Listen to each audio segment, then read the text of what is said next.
So, excuse the mess, but we just got the weirdest battery of the weekend today, and this is from some type of scuba scooter. Suex 26.4 volt NIM battery pack, 370 watt hours.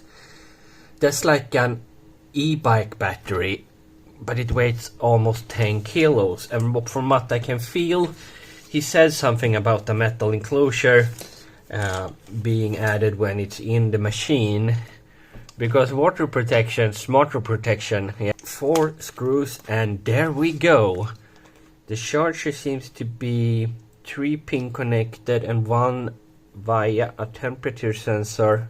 And what do we have here? Do we have C or D? They are definitely D cells. So is it 2P then? So if you're gonna build this, you better build it with D cells. Is an option of going with 26650's life for 4 cells, which are a little bit smaller. Then you can get twice the capacity, and there are life for 4 cells in this format. There might even be Murata cells in this format. So what do we have here? If the 3 are D standard, then they have 3 times. Then we have 33 cell, and that's an uneven number, and we can also see, so I guess they might not be D cells since they have more capacity than modern ones. They are most likely shorter, maybe 2/3 Ds. It looks like there's a groove here. Let's open it up a little bit and see how tall they are. There we go. They are not D cells, they are longer. And what do we need to reach the same voltage with life before? I don't think we do lithium ion. It's not worth it doing it in NIM.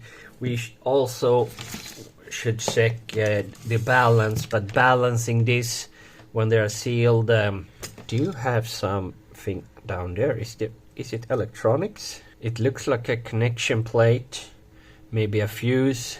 Could be a Bluetooth thingy. No, unless we take it apart.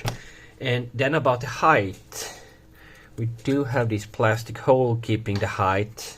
They seem to be just tubes placed here for the screws, but as long as they are in the place, we can use all this area and this area. Let's just check with lithium ion cells. Now we can't make 3 layers with those. And we can't make 3 layers with 18650s. Yeah, so getting something similar to D cells in lithium or lithium ion or life before format would be optimal.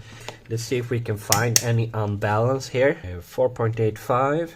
Oh, 3.6. 4.8, 4.8, 4.8. And that's a full cycle. To balance it, you need to connect to the middle part, and I don't even think that's possible without cracking the whole battery up. Since it is exactly 3/3, we're missing exactly 1.2 volts. I think we have a dead cell somewhere around this area. So that's probably the fault, but these are usually old batteries. I don't know if Suex has a date code. So that's it for the Suex battery. Pretty cool. I think I figured out what this component is down here, because on their website they have a voltage cutoff built into their batteries.